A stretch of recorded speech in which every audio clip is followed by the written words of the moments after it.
축 부품에 부분 단면이 추가돼야 된다는 이야기는 뭐냐면,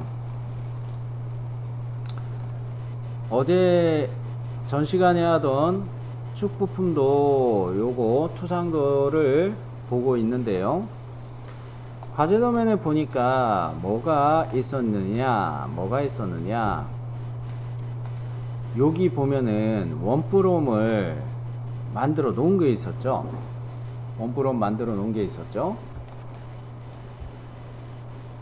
축에 원프롬 만들어 놓은 게 있는데, 여기에 부분 단면을 어제 안 하고 넘어갔더라 이거죠.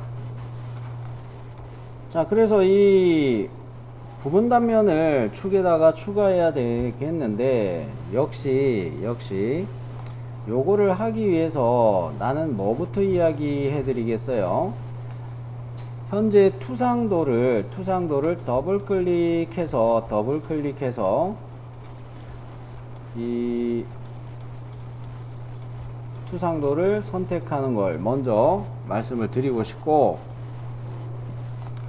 스케치에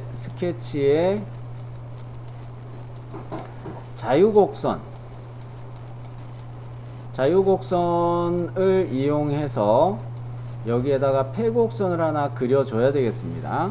이런 식으로 폐곡선을 그려줘서 부분 단면을 하기 위한 준비 작업을 좀 해야 되겠어요. 그런데 가만 보니까 요 부분 단면 하려고 생각하니까 뭔가 좀 이상한 게 하나 있습니다. 요거가 뭡니까? 요게 뭡니까? 부분 확대도 상세에도 경계를 잡느라고 어제 해놓은 거죠. 요거하고 부분 단면하고 요렇게 가면은 문제가 생길까? 일단은 괜찮은데, 깔끔하게 가려면 이 위치를 여기로 바꿔 놓는 것도 하나의 방법이에요. 부분 확대도의 경계를 이 위쪽의 걸로 바꿔 놓는 것도 하나의 방법인데, 뭐 바꾸실 분들은 요거 바꾸셔도 상관없습니다. 저는 그냥 여기 아래쪽에다가 부분 단면의 경계를 그리는 걸로 갈 거라는 거예요. 자, 일단 사용하고자 하는 도면 뷰 요거를 더블 클릭했죠. 그 다음에 스케치에 자유곡선 갑니다. 자유곡선 가는데 화면을 좀 확대해 가지고 여기 타원으로 실루엣이 보이죠. 요거를 포함해서 1번, 2번, 3번, 4번, 5번, 6번 요런 식으로 포인트를 찍어 가지고 폐곡선을 자유곡선으로 그려줬습니다. 네. 그러면 뷰 레이아웃에서 얘를 부분 단면 적용을 할 텐데, 폐곡선이 됐으니 부분 단면을 적용할 텐데, 이때 부분 단면의 깊이 값은 단면에 절단면이 배치되는 이 깊이 값은 뭐로 해주는 게 좋다고 했습니까? 뭐의 절반으로 가는 게 좋다고 했습니까? 축의 지름이 가장 큰 지름의 2분의 1을 해주라고 이야기했죠. 그럴 때 지름이 가장 큰 거는 몇 파이였습니까? 25파이였어요. 그래서 2분의 25 요렇게 절단면을 배치할 깊이 값을 입력해 줄 겁니다. 자, 경계가 선택되어 있는 상태에서 부분 단면도 갈게요. 미리 보기 체크했는데 이렇게 나온다는 거예요. 그죠? 절단면의 위치가 잘못됐다는 이야기입니다. 자, 요거가 무슨 이야기냐? 여기 딱 25파이짜리 요거에 대해서 10mm만 이렇게 갔다는 거예요. 절단면이 요렇게 10mm만 요렇게 배치가 돼 버렸다는 이야기입니다. 오케이? 그래서 우리는 25/2 요렇게 해주면 이거 정중앙으로 배치가 된다는 거예요. 자, 25/2 엔터 12.5. 자, 그러면은 화면 재생성 됐을 때 얘가 제대로 배치된 거를 확인할 수가 있나요? 오케이, 확인. 자, 그러면 어디가 좀 이상합니다. 여기 상세도 X라고 부분 확대도 잡은 거 있죠? 요거에 둘레 보면은 이런 식으로 좀 표시가 돼 있어요. 이건 뭐 재생성할 필요가 있다 이런 의미인데, 자, 컨트롤 B, 요게 재생성 단축키죠? 컨트롤 B 한번 해볼게요. 컨트롤 B. 어떻게 됐어요? 부분 확대도의 일부분이 단면 표시 추가됐습니다. 그죠? 네. 자, 그러면 요 축에 대해서 됐는데, 축에 어제 좌측면도를 추가한 거에서 중심 마크 지운다 이거 이야기 했어야 되는데, 이거 이야기 안 하고 넘어갔더라고요. 중심 마크 지울게요. 지웠죠? 아, 그러면 어제 좀 시간이 모자라서 좀 급하게 한 부분이 있는데, 제가 마무리하면서 보여드렸던 것처럼 중심선 추가하는 방법을 하나씩 보여드리죠. 차라리 요거 정리를 한번 여러분도 같이 저랑 같이 중심선을 주석 기능으로 추가하는 걸 한번 해보시는 게 좋을 것 같아요. 자, 얘는 어디에 있느냐? 주석이라는 탭을 가보시면 여기 중심선이라는 기능이 있습니다. 찾았나요? 이 중심선이라는 기능은 외형선과 외형선, 즉 구멍형상에서 좀 크게 그렸는데요. 이렇게 단면이 있다고 가정을 했을 때, 자, 이렇게 중심선을 내가 그려야 될 거 아닙니까? 일일이 스케치하는 게 아니에요. 주석 탭에 있는 중심선을 이용할 때 이 외형선 1번, 이 외형선 2번 클릭하면은 그 사이에 중심선이 생겨나기도 하고요. 온단면도의 경우는 온단면으로 요거 표시된 거라면 내부 공간을 더블 클릭해 버리면 중심선이 자동으로 생성이 됩니다. 자, 중심선 기능 어떻게 사용하는지 대충 이해되셨나요? 그러면 요거를 추가해 볼 때는 역시 1번 부품도의 정면도죠. 그죠? 회전투상으로 만들어 놓은 단면 표시가 된 거죠. 여기가 정면도잖아요. 여기에 구멍 형상들이 어떤 겁니까? 여기 나사부에 구멍 형상들이 있죠. 그리고 여기도 구멍 형상이 있죠. 요런데 중심선 기능으로 한번 만들어 볼게요. 자, 일단은 주석 탭에 있는 중심선 기능 켭니다. 자, 여기는 이 회전 단면으로 갔는데 회전 투상으로 해서 표시한 거죠. 자, 여기 내부를 한번 더블 클릭해 볼게요. 여기 내부 커서의 위치 보이죠? 더블 클릭. 어떻습니까? 바로 중심선이 생겼어요. 그죠? 바로 중심선이 생겼고, 그러면 또 요쪽에도 중심선을 하나 더 만들어 줘야 되죠. 요쪽에도 더블 클릭. 만들어 줬어요. 자, 내부를 클릭해 가지고 더블 클릭해서 중심선을 만들어 줬는데, 저는 이거 버그 같은데, 한쪽에는 여기 중심선 생겼을 때 한쪽에도 마저 이렇게 중심선이 생겼어요. 여러분 거도 아마 이런 스타일로 되어 있을 수 있습니다. 그죠? 그죠? 제 거는 이거 한쪽이 지금 버그인지 디스플레이가 안 되고 있는데, 뭐 그거는 중요한 게 아니고. 원래 이 기능을 쓰면 어떻게 됩니까? 이 구멍의 위치마다 다 중심선이 자동으로 표시되게 하는 거예요. 오케이?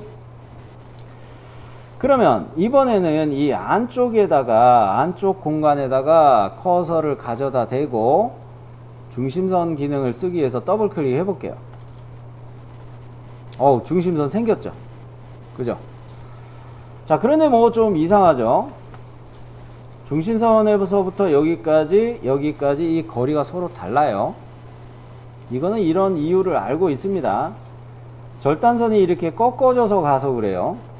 그랬을 때 요 외형선이 이렇게 대응되는 거였습니다. 중심선의 위치는 요걸로 표시가 된 거고요. 그죠? 그리고 이 부분은 CAD에서 좀 편집을 해야 된다는 이야기를 했었고, 앞전에. 쌤, 그러면은요, 이 과제 부품도에서, 과제 도면에서 보니까 바닥에 이렇게 중심선들이 표시가 되어 있는데, 여기에서 이거는 어떻게 표시를 해야 되나요? 지금은 이거는 살릴 수 있는 방법이 없어요. 물론 스케치를 이용해서 1.3선을 그려주는 것도 하나의 방법인데, 그거는 너무 시간이 많이 걸립니다. 차라리 요런 데에 있는 거는 CAD에서 아예 도면층을 중심선으로 선택해 놓고 선 그리는 게 더 빨라요. 그래서 요런 거는 CAD에서 하도록 하고, 과제 도면에 보니까 역시 요런 중심선이 하나 또 있죠. 빨간색으로. 과제 도면에 보니까 이렇게 빨간색으로 중심선 그려져 있는 게 있습니다. 이거를 표시해 보려고 하는데, 뭡니까? 중심선 기능을 이용할 때 요 선분을 1번, 요 선분을 2번, 외형선 2개 있죠? 요거 그냥 클릭 해 볼게요. 중심선이 생길 겁니다. 여기는 내부를 더블 클릭하는 게 아닙니다. 자, 이렇게 선과 선 2개를 이렇게 딱 클릭했어요. 그랬더니 중심선이 생기기는 했어요. 그죠? 중심선이 생겼는데 요게 좀 마음에 안 들어요. 이 밑으로 더 연장돼서 내려와야겠어요. 그래요? 그러면 커서를 만들어진 이 중심선을 클릭해서 선택하시고, 커서로 선택하시고, 중심선의 밑에 있는 끝점 요거 디스플레이 되죠? 그죠? 이 끝점이 디스플레이 되면 얘를 클릭한 상태에서 끌어내리세요. 신축, 스트레치처럼 요거 늘리는 거예요. 점을 클릭해서 요거 또 늘릴 건데, 얘는 사실 이 위쪽으로도 이렇게 가는 게 또 맞죠? 좌우 대칭이니까. 그죠? 그래서 요 점도 클릭해서 위로 더 늘려줘요. 됐나요? 그러면 요렇게 중심선 표시한 거, 이거는 뭐예요? 이 전체적으로 물체에 대해서 좌우 대칭의 기준이 되는 중심선, 물체의 기본 중심선. 오케이? 자, 그러면 요쪽으로 와서 보는데, 여기에는 그럼 쌤, 요 선하고 요 선 클릭해서 중심선을 또 만들어지나요? 이건 또 불편합니다. 왜냐면 CAD로 넘겼을 때 절단선 이거 살릴 수가 있거든요. 그러면 나는 CAD에서 이걸 어떻게 할 거냐면, 요렇게 절단선을 아래로 늘리고 이거를 위로 늘리고 요런 식으로 갈 수가 있어요. 그래서 웍스에서 이거는 굳이 안 해도 되겠다는 이야기입니다. 오케이? 역시 요쪽에 중심선 2개 같은 경우도 CAD에서의 중심선 그리는 게 빠르겠고, 자, 그러면 여기는 됐고, 평면도 한번 와봤어요. 나중에 평면도 이거 안 쓸 거긴 하다고 이야기했지만, 그래도 중심선 기능을 한번 연습해 보려면 역시 이 외형선 2개를 선택하면 이렇게 중심선 하나 생기겠죠? 그죠? 그러면 이 중심선의 끝점을 이렇게 늘려주는 걸 마저 하면 되겠어요. 바닥판에 대해서도 좌우 대칭의 기준이 되는 셈이죠. 그죠? 자, 역시 이 외형선 두 개 클릭. 아이고. 풀렸다. 다시 외형선. 이거 필렛 때문에 모서리가 잘 안 잡히네요. 그죠? 외형선이 잘 안 잡히네요. 그러면은 잠깐 취소했다가 중심선을 다시 들어갑니다. 여기 이 외형선을 쓸 수가 없게 됐어요. 왜냐? 부분도 사용할 때 코너 사각형의 한 변이 여기 겹쳐 있어 가지고 이게 잘 인식이 안 될 거예요. 모서리선으로 인식이 안 될 거예요. 바꿔서 이야기할게요. 여기 원통 형상의 측면을 나타내는 외형선이 두 개가 있습니다. 요것들은 선택할 수가 있을 거예요. 자, 그러면 얘네들을 역시 두 외형선을 선택했어요. 생겼나요? 역시 이 끝점을 위로 교차해서 연장해 놨습니다. 여기까지는 됐어요? 네. 휠 두 번 누른 상태고요. 자, 이번에는 2번 부품도 쪽으로 왔습니다. 2번 부품도 와서 역시 과제도면을 보니까 요렇게 중심선을 하나 잡아야 되겠고, 키움 자리 쪽에도 잡고 원뿔 쪽에도 잡고 뭐 이런 중심선들을 필요로 하는데 여기서 우리는 이 방향으로 중심선을 먼저 잡아 볼게요. 요거를 먼저 잡아 볼게요. 자, 이거는 외형선을 클릭한다 아니에요. 외형선을 클릭한다 아니에요. 그냥 이 커서를 내부에다가 가져다 놓고 있습니까? 그죠? 이 상태에서 내부를 더블 클릭해 보세요. 바로 중심선 생겼죠? 그러면 요거는 됐고, 그러면 쌤 여기는 어떻게 하나요? 여기는 어떻게 하나요? 이거 이 내부를 더블 클릭해도 여기는 중심선이 안 생길 거예요. 이건 CAD에서 하는 게 편합니다. CAD에서 하는 게 편하고, 요 밑에 원뿔 홈 내놓은 거 있죠? 부분 단면 추가해 놓은 거, 요거 할 때 잘 보세요. 서로 마주보고 있는 외형선은 아니지만 요 두 개 모서리를 선택하면 요런 식으로 중심선이 추가가 돼요. 해볼게요. 자, 요거 만들어졌죠? 자, 그러면 요 두 가지를 가지고 또 이야기하자면, 복잡한 형상 때문에 이해하기 어려울 때 단순하게 선을 정리해 주는 것을 뭐라고 이야기합니까? 관용투상이라고 이야기해요. 관용투상. 예를 들어 이 지름이 이렇게 크고 위에서 내려오는 지름이 작은 거일 때, 이걸 단면으로 표시할 때 어떻게 합니까? 예를 들어 이게 파이프였다고 치면은, 자, 요렇게 해칭을 그냥 넣어버리고,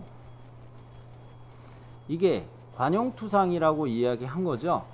관용투상. 복잡한 형상을 정투상으로 도시하면은 상관선 때문에 너무 어렵고 이해하기 어렵고 단순하게 직선으로 바꿔줘 버린다. 즉 CAD로 넘겼을 때 여기를 관용투상으로 정리해야 될 부분이고요.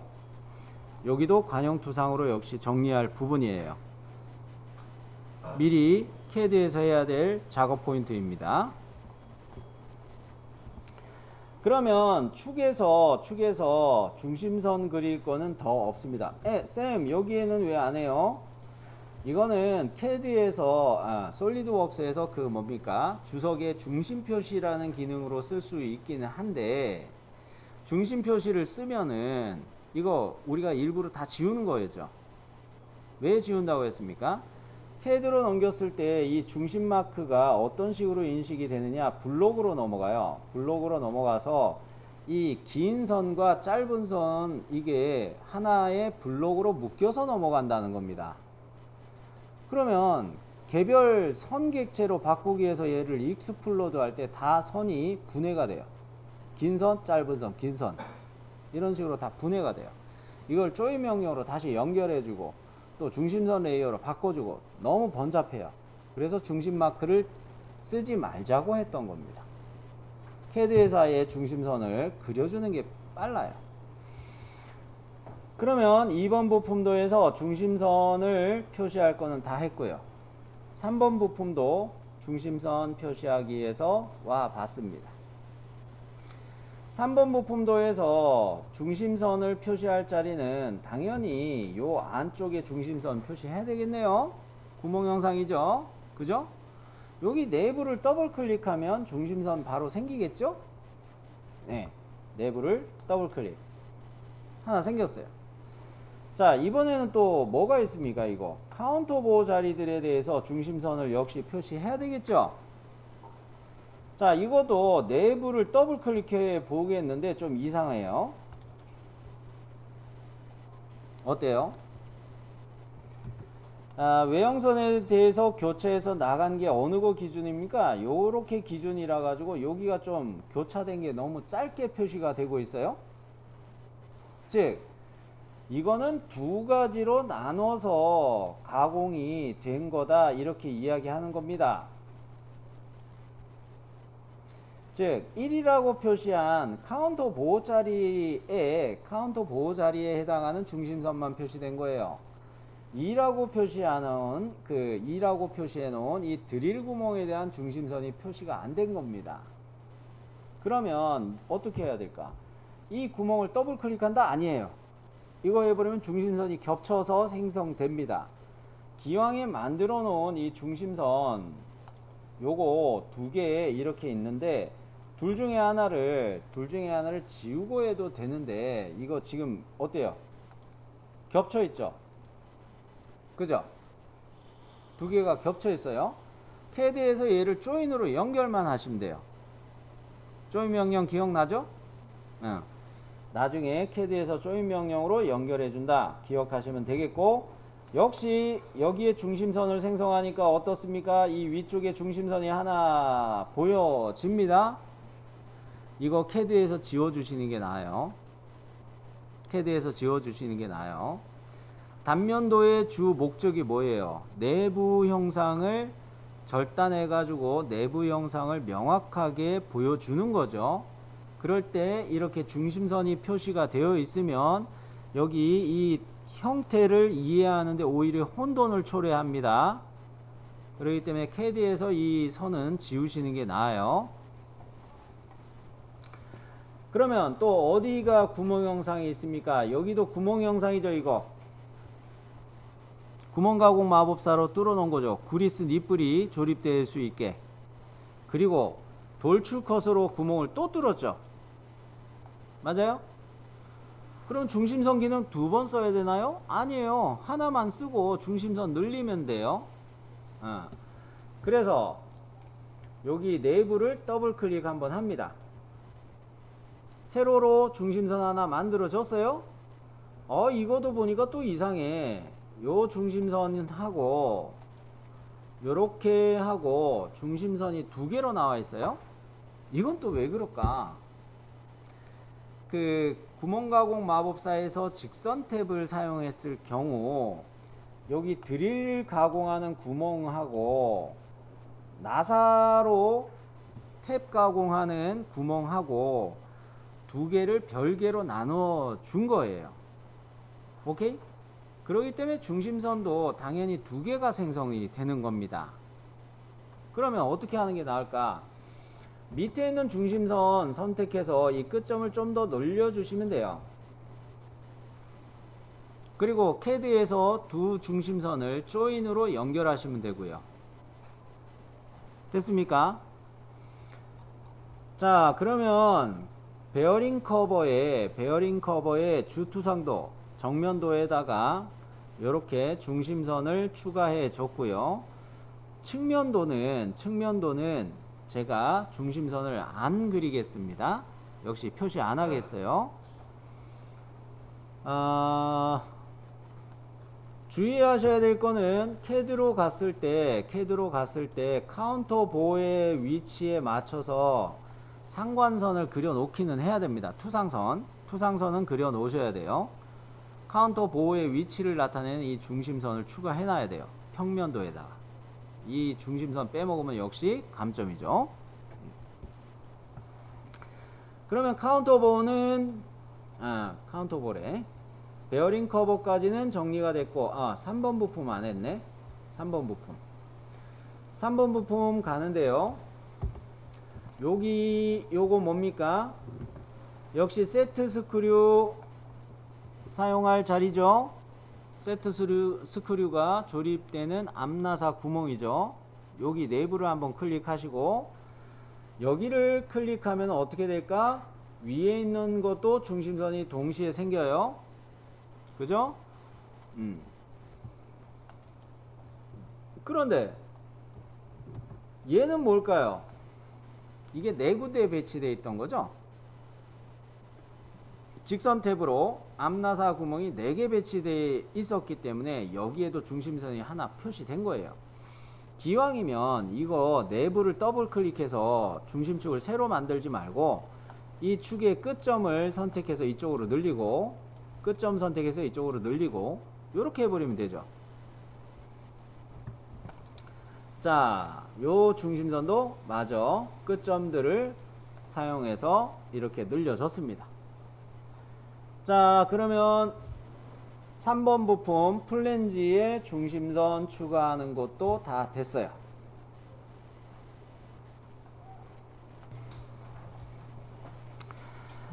요거는 맛보기로 한번 보여만 드릴게요. 자, 솔리드웍스에서는 사실 이런 기능도 숨어 있습니다. 내가 투상도를 도면 뷰를 하나 클릭했죠. 이렇게 해놓고 모델 항목을 선택하게 되면 눈으로 보세요.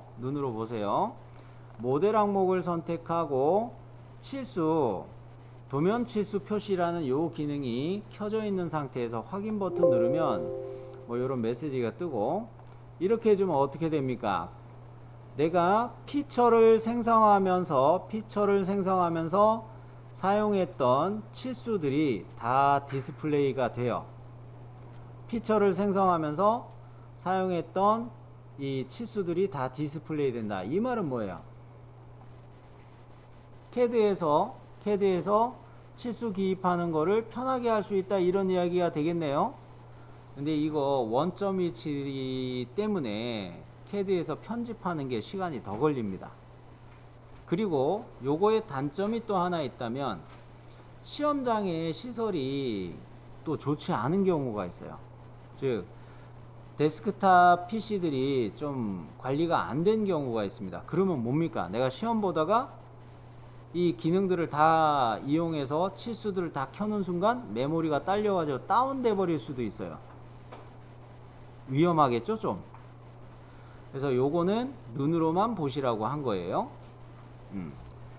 자, 그러면 여러분 다 완성된 파일은 세이브 한번 누르시고요.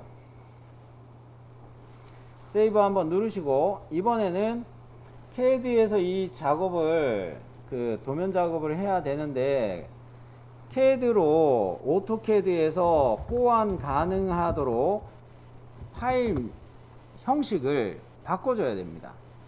다른 이름으로 저장할 때 얘를 DXF 파일 포맷으로 바꿔줘야 돼요. 이게 드로잉 익스체인지 포맷 뭐 그런 약자예요. 자, 즉 다른 이름으로 저장할 때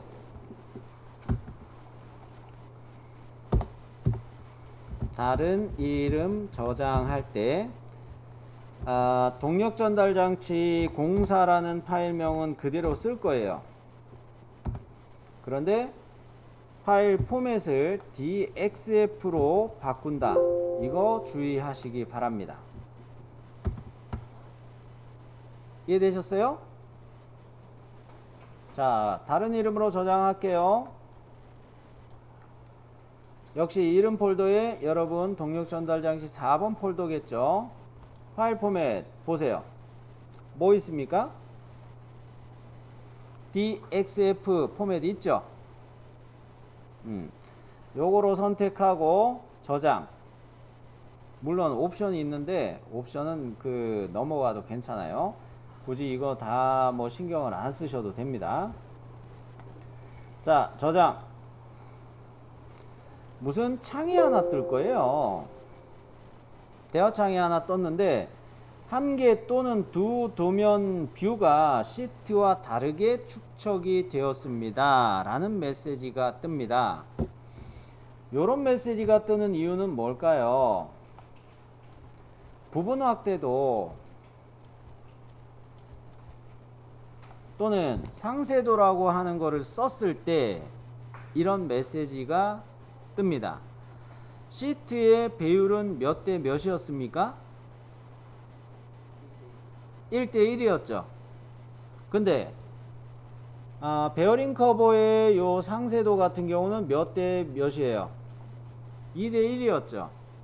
이게 다른 축척의 비율이 있다. 투상 뷰들 중에 다른 축척의 비율들이 있다라는 메시지였습니다. 자, 그러면 이런 거는 그냥 이런 메시지구나 라고 이해하시고 확인 버튼 누르세요.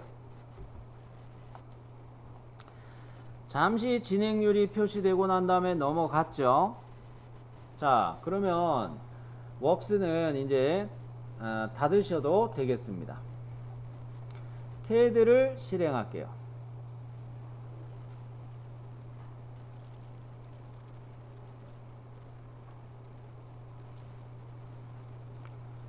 자, CAD를 실행하는데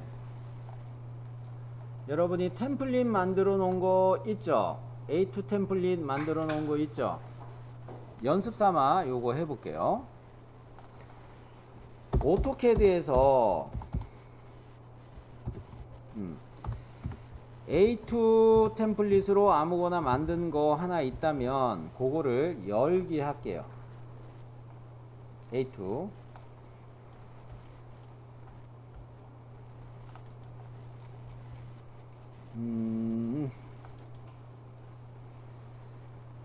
여러분하고 같이 할 때는 이 문자들을 안 쓰고 템플릿 만들기는 했었는데 원래는 이렇게 문자들이 다 들어가 있어야 템플릿이 완성이 되겠죠. 그죠? 저는 이런 거를 열어봤고 여러분은 실습할 때 만들어 놓은 A2라는 템플릿을 그냥 열어 두시면 되겠어요.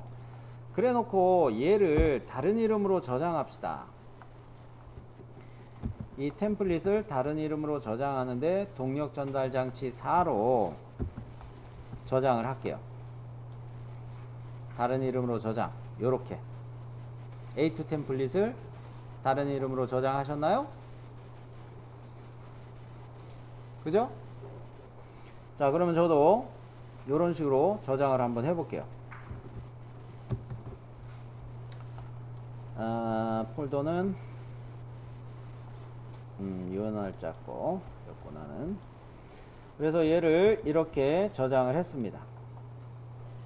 그럼 이게 동력 전달 장치 4라는 도면 파일명으로 바뀌었어요. 여기서 내가 기억해야 될 거는 뭡니까? 솔리드웍스에서 만든 거를 여기에다가 가져와야 돼요.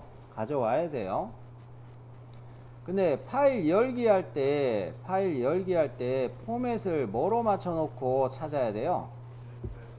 DXF로 맞춰 놓고 파일을 찾으셔야 돼요. 컨트롤 O 열기 해봅니다. 컨트롤 O. 여기에서 DXF로 파일 유형을 맞추니까 있죠? 경로에 있죠?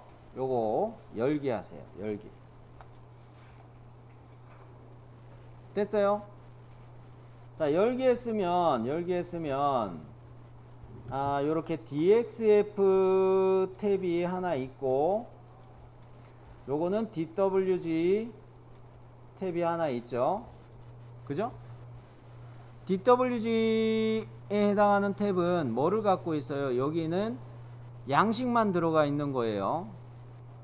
DXF 이거는 뭐예요? 이 내용 솔리드웍스에서 만든 객체들이 들어가 있는 거죠. 얘를 컨트롤 X 뭡니까? 잘라내기예요. 잘라내기하고 이 창을 닫기 버튼 눌러서 위에 X 버튼 있죠? 닫기 버튼 눌러서 닫고 저장하겠느냐 할 때 아니요 하고 DWG 요 창만 남았을 때 컨트롤 V 하면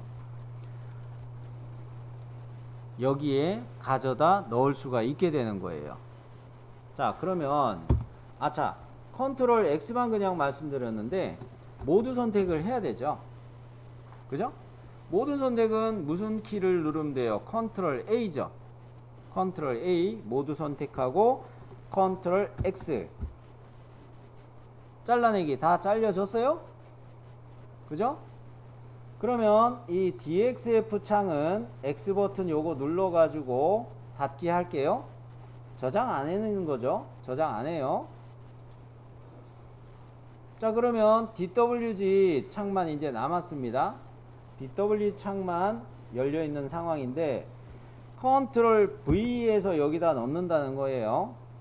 컨트롤 V. 그래서 여기에다가 임의의 위치에다가 클릭해 줬어요. 여기까지는 잘 됐나요? 그러면 여러분은 요거를 세이브 한번 눌러주세요. 자, 여기까지가 솔리드웍스에서 투상도들을 DXF로 변경하고 CAD에서 템플릿 작성해 놓은 파일로 솔리드웍스의 DXF 객체를 불러오는 방법이었어요.